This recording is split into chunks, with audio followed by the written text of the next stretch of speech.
मेरे प्यारे बच्चों, हिंदी वागधारा चैनल में आज आपका पुनः स्वागत है।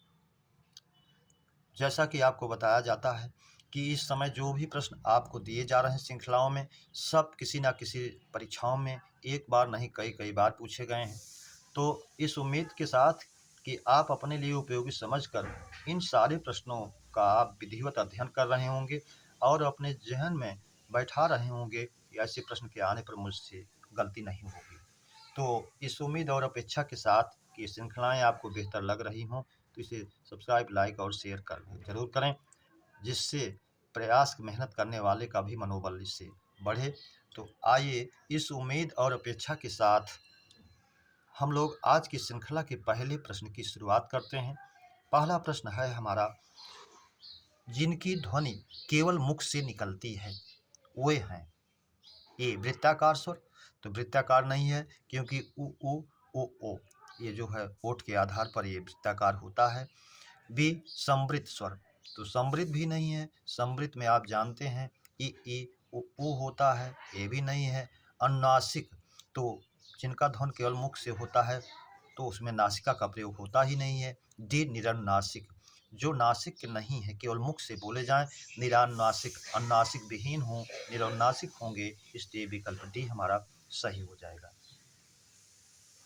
प्रश्न नंबर 2, निम्न में कौन स्वर का वर्गीकरण नहीं है? ह्रस्व, ये है हमारे ह्रस्व स्वरों की संख्या 4 होती है, हम जानते हैं, आ ई उ री।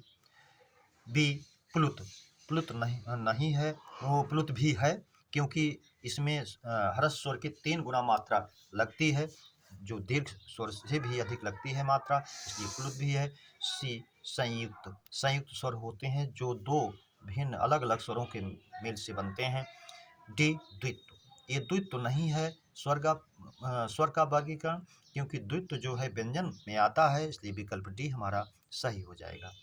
प्रश्न नंबर 3, आ और ओ के बीच का उच्चरित स्वर है। ए अ, बी ओ, सी अ, डी तीनों। तो हम जानते हैं ये आगत स्वर जो अंग्रेजी से आया है, ये आ और ओ के बीच उच्चरित होता है, इसलिए विकल्प ए हमारा सही हो जाएगा, आ। प्रश्न नंबर 4, कक्षा शब्द का शुद्ध उच्चारण है। ए कच्छ, बी कक्षा, सी कक्षा, डी कक्षा। तो चूंकि ये छा जो है क और सा से मिलकर के बना है, तो इसलिए इसका शुद्ध उच्चारण होगा कक्षा, इसलिए विकल्प डी हमारा सही हो जाएगा। प्रश्न नंबर 5, हिंदी में अल्प विराम का चिन्ह है। ए प्रश्नवाचक का बना हुआ है, बी में अर्धविराम का बना हुआ है, सी कॉमा अल्पविराम का बना हुआ है, इसलिए विकल्प सी हमारा सही हो जाएगा, और डी में त्रुटिबोधक है, इसलिए ये भी नहीं है। प्रश्न नंबर 6, किधर चले उक्त वाक्य में उपयुक्त विराम चिन्ह है। ए कामा, बी विस्मयादिबोधक, सी उपविराम, डी प्रश्नवाचक। तो किधर चले, कहाँ चले, प्रश्नवाचक चिन्ह का प्रयोग होना चाहिए था, इसलिए विकल्प डी हमारा सही हो जाएगा। प्रश्न नंबर 7, हिंदी किस भाषा का शब्द है। ए फारसी, बी उर्दू, सी अरबी, डी अंग्रेजी। तो हिंदी फारसी भाषा का शब्द है, ये परीक्षाओं में कई बार पूछा भी है, आप जानते भी होंगे, फिर इसलिए विकल्प ए हमारा सही हो जाएगा। प्रश्न नंबर 8, ईडा का विलोम है। ए प्रशंसा, बी निंदा, सी स्तुति, डी कोई नहीं। तो आप जानते हैं ईडा का शाब्दिक अर्थ होता है प्रशंसा, स्तुति। तो ईडा का जब प्रशंसा स्तुति है तो इसका निंदा होगा, इसलिए विकल्प ही हमारा सही हो जाएगा, निंदा। प्रश्न नंबर 9, जुन्हाई और जम्हाई का तत्सम है। ए ज्योत्सना, जिह्विका, बी चांदनी, अंगड़ाई, सी कौमुदी, तंद्रा, डी कोई नहीं। तो हम जानते हैं जुन्हाई जो है चांदनी इसका पर्याय है, और इसका तत्सम होता है जुन्हाई का ज्योत्सना। जम्हाई अंगड़ाई लेना, जिसका तत्सम होता है जृंभिका, तो इसलिए विकल्प ए ही हमारा सही हो जाएगा, ज्योत्सना और जृंभिका। प्रश्न नंबर 10, अशुद्ध बर्तनी वाला शब्द है। ए उंगली, हिंदी के नजरिए सही है, बी बांस सही है, सी पांचवा, डी दांत, दांत भी सही है। पांचवा में अनुस्वार लगाया गया है, अगर ये दोनों पर चंद्र बिंदु होती तो ये सही होता, इसलिए विकल्प सी हमारा अशुद्ध है। प्रश्न नंबर 11, लेखक संज्ञा का कौन सा प्रकार है? लेखक संज्ञा का कौन सा प्रकार है? व्यक्तिवाचक, जातिवाचक, भाववाचक, डी समूहवाचक।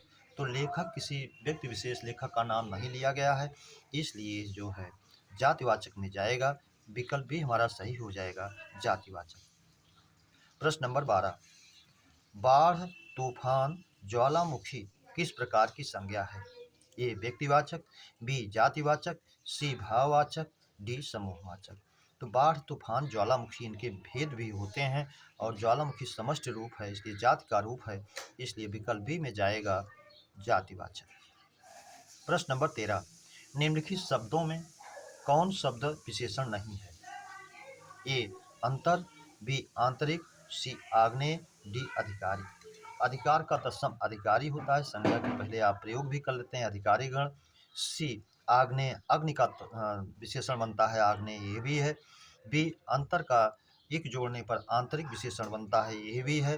अंतर ये जो मूल रूप में है अपने अंतर, इसलिए विकल्प ए विशेषण नहीं है। प्रश्न नंबर 14, मैंने प्रतियोगिता में दूसरा स्थान प्राप्त किया है, विशेषण है, इसमें विशेषण है। ए संख्यावाचक, बी गुणवाचक, सी सार्वनामिक, डी परिमाणवाचक। दूसरा स्थान प्राप्त किया है जो क्रमवाचक का सूचक है और संख्यावाचक में जाएगा, इसका विभेद है, इसलिए विकल्प ए सही हो जाएगा हमारा, संख्यावाचक। प्रश्न नंबर 15, प्रयागराज में 10वां व्यक्ति कोरोना पीड़ित है। प्रयागराज में हर 10वां व्यक्ति कोरोना पीड़ित है। ये 2021 में पूछा था परीक्षा में, उस समय कोरोना आया भी था। ये उसी समय का एसआई में या यूपीपी में पूछा हुआ ये प्रश्न है। तो हर 10वां ये क्रम को बोधित कर रहा है, संबोधित कर रहा है। में पूछ रहा है विशेषण है, क्रमवाचक, संख्या विशेषण, आवृत्तिवाचक, प्रत्येक बोधक, समुदाय बोधक, समुदाय नहीं है, पांचों सातों दोनों नहीं है, प्रत्येक बोधक, हर एक विद्यार्थी, एक एक नेता नहीं है। आवृत्तिवाचक, एक वस्तु से दूसरी वस्तु में के अधिक का भी बोध नहीं है, चौगुना, दो गुना आता है गुना शब्द। क्रमवाचक, संख्याओं के क्रम का बोध होता है, पहला, दूसरा, तीसरा, चौथा, पांचवा, 10वां। तो 10वां, हर 10वां व्यक्ति की बात कर रहा है, इसलिए जो है इसमें क्रमवाचक में जाएगा। प्रयागराज में हर 10वां व्यक्ति कोरोना पीड़ित है। प्रश्न नंबर 16, रोगी को थोड़ा थोड़ा पानी पिलाओ। वाक्य में थोड़ा थोड़ा है, विशेषण, संज्ञा, क्रिया विशेषण, इनमें से कोई नहीं। तो थोड़ा थोड़ा पिलाओ ये क्रिया की विशेषता बता रहा है, इसलिए क्रिया विशेषण, विकल्प सी हमारा सही हो जाएगा। प्रश्न नंबर 17, मैंने तुम्हें पढ़ाया इसलिए तुम उत्तीर्ण हो गए, में समुच्चय बोधक अव्यय है। पढ़ाया इसलिए तुम डी हो गए। अब दो वाक्यों को जोड़ रहा है समुच्चय बोधक अव्यय से। मैंने तुम्हें पढ़ाया, तुम उत्तीर्ण हो गए, में इसलिए से इसको जोड़ रहा है, समुच्चय बोधक का परिचायक है, इसलिए विकल्प भी हमारा सही हो जाएगा, इसलिए। प्रश्न नंबर 18, तुम दिन भर घूमते रहते हो, में भर अव्यय है। ए विस्मयादि बोधक, बी संबंध बोधक, सी निपात, डी संयोजक। में भर अव्यय है, तो कौन सा अव्यय है ये? संबंध बोधक है, इसलिए विकल्प भी हमारा सही हो जाएगा। अगर निपात पूछता तो बलदायक निपात होता, तो तक भर ही मात्र सिर्फ केवल, ये सीमा बोधक या बलदायक निपात ही है। प्रश्न नंबर 19, मैं आज तक परीक्षा में सफल ही हुआ हूँ, में रेखांकित है, रेखांकित किया गया है तक को।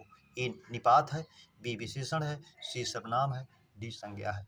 तो ये तक जो है निपात है, एक प्रकार का विशेषण, एक प्रकार का अव्यय ही इसे माना जाता है। और अव्यय के 9 भेदों में 6वां भेद जो माना जाता है सीमा बोधक या बलदायक निपात, जिसमें तो तक भर ही मात्र सिर्फ केवल वाक्य में बल प्रदान करने के लिए प्रयुक्त होता है, इसलिए विकल्प ए हमारा सही हो जाएगा, निपात। प्रश्न नंबर 20, प्रेम अनदेखी राहों की तरह ही आकर्षक होता है। ये सारे सब परीक्षा के पूछे हुए प्रश्न हैं। में काल है, सामान्य वर्तमान काल, सामान्य भूतकाल, अपूर्ण वर्तमान, पूर्ण वर्तमान। तो वाक्य बड़ा दिख रहा होगा आपको, लेकिन मूल रूप में उससे आप अन्यथा ना सोचें। आकर्षक होता है, वाक्य के अंत में ता है, ती है, ते है, सामान्य वर्तमान में जाएगा। चाहे वह कहता कि वह आकर्षक होता है तब भी प्रेम अनदेखी राहों की तरह ही आकर्षक होता है, तब भी सामान्य वर्तमान काल। विकल्प ए हमारा सही हो जाएगा। प्रश्न नंबर 21, वह आया है में काल है। ये पूर्ण वर्तमान काल, बी अपूर्ण वर्तमान, सी पूर्ण भूतकाल, डी तात्कालिक वर्तमान काल। तो तात्कालिक वर्तमान